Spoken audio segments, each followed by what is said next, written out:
Hello, today I'm going to review the Star Wars The Black Series NED-B figure from Obi-Wan Kenobi. On the front of the box, you can see that instead of having plastic where you can see the figure inside of it, it's just printed onto the front. And I will say the design on the front of the box is not the actual figure, so I find that to be kind of strange.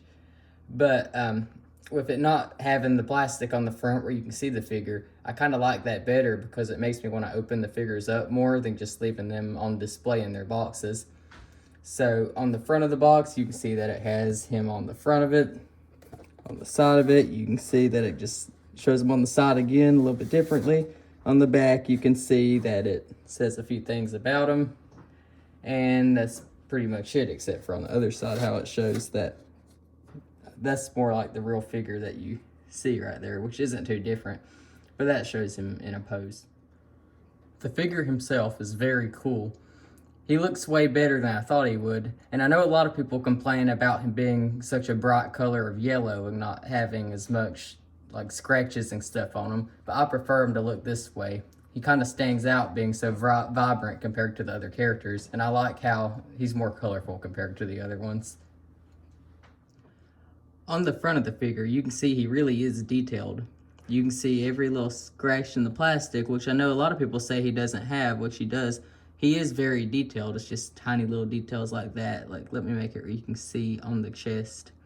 As you can see, he looks very like a rusty metal, I guess you could say, like he's supposed to. And on the face, you can see that he has a little mouth, two little antennas sticking out, and some eyes that look like binoculars. Around the side, you can see that on the top of his head is like a flat dome, which is how it is in the show. And you can see on the back he has two little stacks of different sizes. And around his neck, you can see it's very, let me get the camera to focus, very detailed. Yeah, you can see even in the joints on his arms, you can see how much they detailed that up. And around his hips, and let me get inside of the, trying to find a good view inside of there. There you can see they actually detailed all that up really good too. Let me get the camera to focus. And you can see he has some kind of language, I guess in Star Wars, written across his neck. So that's pretty cool too. On the back of the figure, you can see he has that backpack, and it's actually a different piece that you have to snap into place. And I will say it was really hard for me to put on. And you can see he has these two little tubes right here, one on the left and one on the right, that you have to insert into it. I could never get them to go in all the way, so I don't know if they're supposed to or not. Maybe this is how they're supposed to be. But that's really the only problem that I had with this figure. Because other than that, he's actually a perfect figure in my opinion.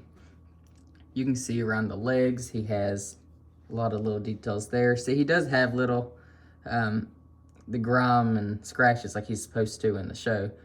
A lot of people just don't see that.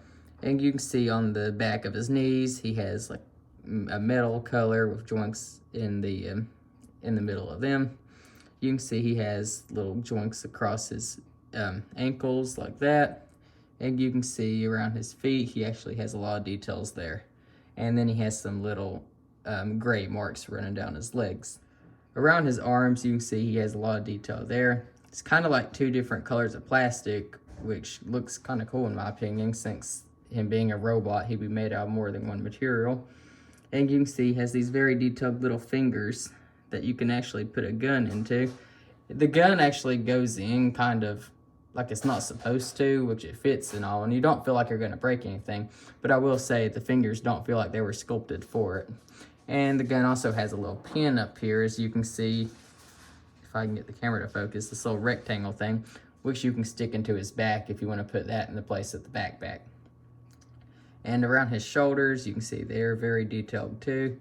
And on the other side of the figure, it's pretty much the same, except for this side of his arm being blue.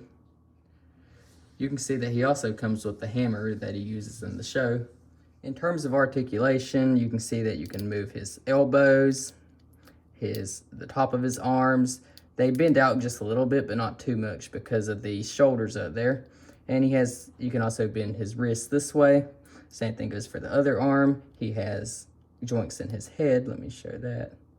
Yeah, you can bend that around. He has joints in his hips where you can turn that around. You can actually turn him in a full 180, which I'm not going to do right here though. And he has joints in his legs, of course, joints up here, and joints in his ankles. Overall, I think this is a very good figure. I'd actually give him a 10 out of 10. There's nothing more I really want from him. And thank you for watching, and goodbye.